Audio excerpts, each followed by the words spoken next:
Eh bien, bonjour, je suis heureux de vous retrouver pour une nouvelle aventure qui nous mènera au plus profond d'une forêt à travers ses sentiers et ses chemins vers des endroits emblématiques, des endroits empreints de secrets, de mythes, de légendes, de hantises également, des histoires de hantises.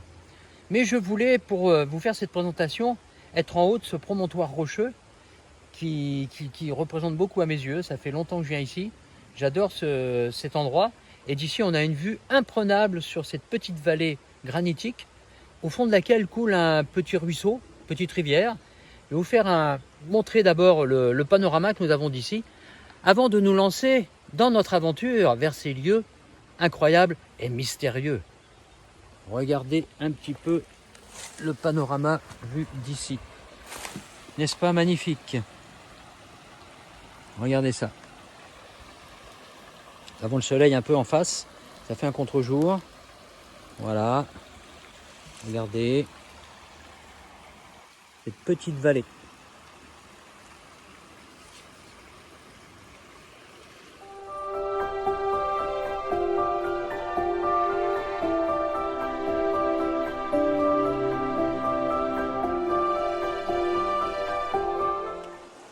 Voilà, nous étions là-haut à l'instant. Alors ça donne jamais vraiment bien à l'écran, les hauteurs, mais bon, c'est pas grave. Et là, nous sommes au pied du ruisseau, petit ruisseau, qui va passer sous un pont un peu plus loin. Je vais vous emmener voir un super pont dans un endroit très sauvage. Regardez cet endroit sauvage, très fourni en végétation, très luxuriant. C'est normal auprès d'un point d'eau. Et ce torrent encaissé qui descend tout doucement. Voilà, nous l'approchons et nous l'apercevons, ce fameux pont. Je vais vous le montrer de plus près. Alors c'est un pont construit au 19e, milieu du 19e environ, pour franchir cette vallée. Car vous voyez, le bloc de granit à gauche, les blocs de granit à droite, pour pouvoir faire passer une route à travers la forêt. Donc comme il n'y avait pas de pont à l'époque, eh bien, il a fallu construire celui-là. Et voilà, nous sommes juste à l'aplomb du pont, qui est quand même encore en bon état. En granit lui aussi, avec la pierre du pays. Et on peut le traverser, d'ailleurs je l'ai déjà traversé plusieurs fois, évidemment. Même passé la nuit dessous une fois qu'il était à sec. Quand il faisait mauvais temps et qu'on dormait dans la forêt, on avait passé la nuit sous ce pont. Bien, nous allons faire demi-tour et nous diriger vers le premier véritable endroit mystérieux.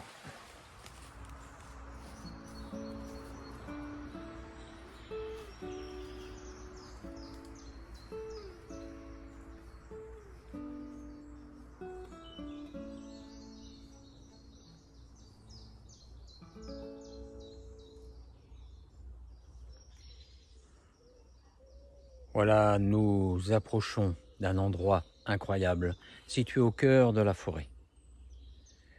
Je vous le disais tout à l'heure, nous nous dirigeons vers la grotte des miracles. Elle n'est plus très loin.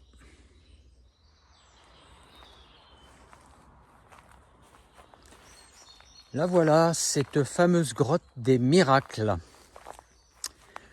Une grotte réplique d'une grotte de Lourdes qui a été construite au 19e, début 20e. Voilà. Donc, parce qu'à cet endroit, il y aurait eu des apparitions de la Vierge. Donc, on a construit une réplique de la grotte de Lourdes, comme dans beaucoup de régions de France. Et des miracles auraient eu lieu suite à la construction de cette grotte. Des personnes, des pèlerins auraient été guéris miraculeusement après leur visite ici. Donc comme je vous disais, une grotte mariale construite sur d'anciennes carrières souterraines qui courent sous toute la colline. Et cette colline est en fait un camp romain. Voilà, je vous fais un petit travelling, vous voyez, La butte que vous apercevez, c'est en fait un camp romain. Et là, nous sommes dans le fossé du camp romain. Donc un endroit chargé d'histoire depuis plus de 2000 ans. Donc ces grottes ont été fermées par mesure de sécurité, ce qui paraît logique. Moi j'ai eu l'occasion d'y aller dedans. Il y a quelques années, c'était encore ouvert. Mais bon, c'est pas plus mal comme ça, c'est plus prudent en tout cas. Donc voilà, il faut imaginer ici des pèlerins, des foules de pèlerins qui viennent de toute la région pour prier, chanter des cantiques. Certainement le 15 août, le jour de la Vierge, le jour de la fête de la Vierge. Et voilà, ça c'était à une époque où les pèlerinages étaient fréquents et très nombreux. Et il y avait beaucoup de monde dans ces pèlerinages, des milliers de personnes parfois sur certains pèlerinages. C'était incroyable. Voilà, c'est dommage que ça soit tombé en désuétude et surtout que le lieu n'ait pas été préservé. Voilà, il est complètement à l'abandon et il s'écroule tout doucement. Mais ça fait partie des mystères et des légendes, parce qu'il y a beaucoup d'histoires ici. Un passé chargé d'histoire et de légendes, ce qui est le thème de notre vidéo d'aujourd'hui. Voilà, nous allons continuer tout doucement en direction de la fontaine à l'ermite. Finalement, nous nous dirigerons vers la fontaine des lutins. Eh bien, je vous présente la fontaine des lutins. La légende dit que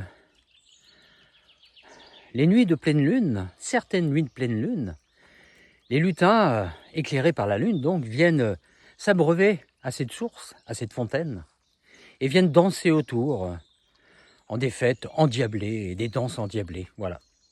C'est une légende locale, je trouve charmante, surtout au cœur de cette forêt millénaire. C'est un endroit formidable. Je vais vous la montrer de plus près. Voilà, comme vous pouvez le constater, elle est vraiment extrêmement ancienne. Certaines fontaines dans la forêt remontent à l'époque des Gaulois. Donc on dit que certains chefs gaulois venaient tremper leur épée dans ces fontaines pour les bénir avant d'aller au combat. Alors c'est un lieu de vie, c'est un grand lieu de vie, parce que quand je me suis approché, j'ai vu sauter des grenouilles dedans. Donc il y a des grenouilles qui vivent dans cette fontaine. C'est formidable. Et l'eau est d'une pureté cristalline. Voilà, une fontaine ancestrale, voilà, avec autour d'elle une histoire de lutin. Je trouve ça génial. J'adore ces mythes et ces légendes. Ça nous transporte et ça nous fait rêver. Et nous voilà repartis en direction du prochain site, tout aussi légendaire et mystérieux. Et bien sûr, c'est l'époque des clochettes. Elles sortent à profusion.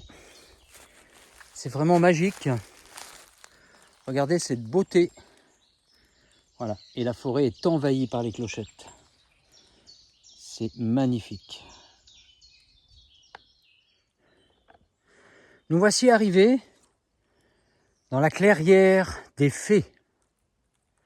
Certains disent la clairière des sorcières, peut-être plus souvent. Parce que les sorcières ici, les soirs d'été, se retrouveraient et feraient des sabbats, feraient des messes noires et des cérémonies démoniaques. Voilà, en tout cas, je ne souhaite pas les rencontrer. J'éviterai de passer ici la nuit tombée.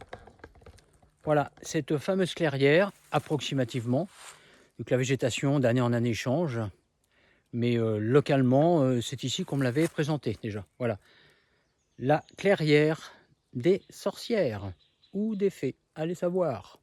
C'est pas grave, c'est une légende et on adore les légendes comme ça. Ça nous fait rêver, ça nous projette dans un monde imaginaire. Bien, nous allons continuer donc par ici, en direction du prochain point. Je ne vous en dis pas plus. Voilà, nous empruntons à présent une vallée très encaissée, entourée de part et d'autre de blocs de granit énormes, monstrueux, qui se sont écroulés ici au fil des siècles et des milliers d'années. Alors c'est un endroit extrêmement sauvage, vous voyez, avec une végétation très luxuriante, comme vous pouvez le voir devant vous. Voilà. Là aussi, on se croirait revenu des milliers d'années en arrière. Alors, dans cette vallée, on a retrouvé des vestiges préhistoriques et des fours de verrier aussi, d'époque un petit peu plus récente. Donc, passé médiéval, passé préhistorique. Et c'est une vallée dans laquelle court une légende depuis toujours. L'hiver, surtout l'hiver, à la tombée de la nuit, quand il y a du brouillard, on entendrait les galops d'un cheval. Voilà, les galops d'un cheval à travers cette vallée. Donc on dit, d'après la légende, que c'est le fantôme du bandit du Moyen-Âge. Il y avait un bandit au Moyen-Âge ici qui habitait un château juste à côté. Et ce bandit rançonnait la région. Voilà. Et ça serait son fantôme qui parcourrait encore cette vallée à cheval les soirs d'hiver en pleine brume. Magnifique cette légende aussi, également. Une forêt pleine de légendes. Voilà un autre aperçu des blocs de granit. Alors ça donne pas beaucoup à l'écran, hein, mais quand vous êtes au pied ou vous grimpez dessus, ils sont vraiment énormes, incroyables.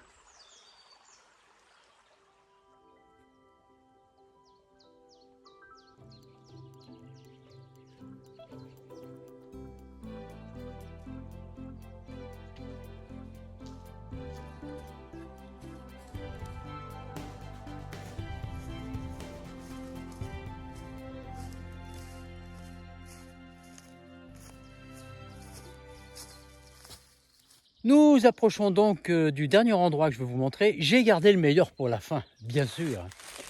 C'est un endroit historique aussi, tristement historique. Mais voilà, il y a beaucoup de légendes et d'histoires qui courent à son sujet. Donc nous allons nous rendre immédiatement à l'arbre des pendus. Oui, l'arbre des pendus. Tout un programme, n'est-ce pas? Voilà. Eh bien, regardez. Eh bien non, ça n'est pas celui-là. Il est plus loin.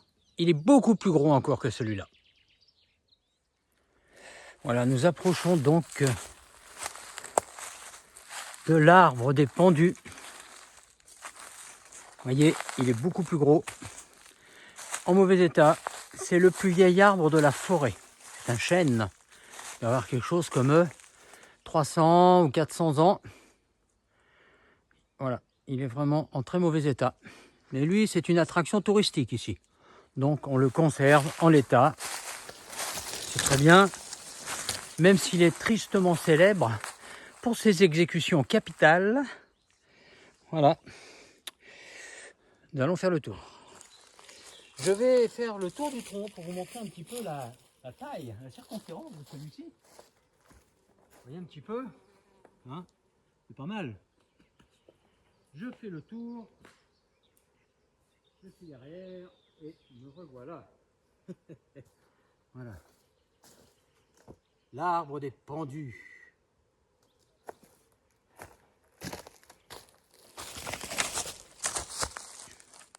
Pourquoi des exécutions capitales ici, me direz-vous? Eh bien, c'est parce qu'au Moyen-Âge, la forêt, qui était beaucoup plus vaste et plus dense, n'était traversée que par un seul chemin. Et dans cette forêt habitait un grand nombre de brigands qui détroussaient tous les voyageurs imprudents qui avaient le malheur de s'y aventurer. Bien sûr, il y avait une auberge au sein de la forêt qui accueillait ces voyageurs, mais il ne fallait vraiment pas s'y aventurer de nuit et même de jour. Donc, de temps en temps, face aux exactions de ces brigands, je pense qu'on envoyait la maréchaussée, on envoyait les soldats du roi. Et du coup, on devait en attraper, on en a attrapé certains, quelques-uns. Et pourquoi les emmener ailleurs pour les pendre, hein? On pouvait très bien les pendre sur place. Donc on les pendait directement dans la forêt, sans jugement, ou un jugement sommaire. Et cet arbre qui était le plus gros et le plus beau à l'époque est devenu l'arbre des pendaisons. Voilà, c'est une triste histoire. Donc je suppose qu'ici, autour de nous, il y a des âmes partout, si pour peu qu'on y croit. Mais il y a quand même ici, il y a eu des tas de morts et des tas de pendus ici, quoi. C'est quand même horrible comme histoire, vous trouvez pas? Bien, c'est sur ces belles paroles que je vous dirai au revoir. Nous terminerons ici cette visite de la forêt légendaire et mystérieuse. Je vous ai montré quelques endroits sur lesquels courent des histoires, des histoires secrètes, des histoires de légendes, des histoires de mystères, des histoires de hantises, comme le fameux cavalier. J'espère que ça vous a plu. Et puis je vous dis rendez-vous dans une prochaine aventure. Avec plaisir. N'oubliez pas de mettre un petit commentaire, de vous abonner. Et je vous dis à très bientôt alors. Bye bye.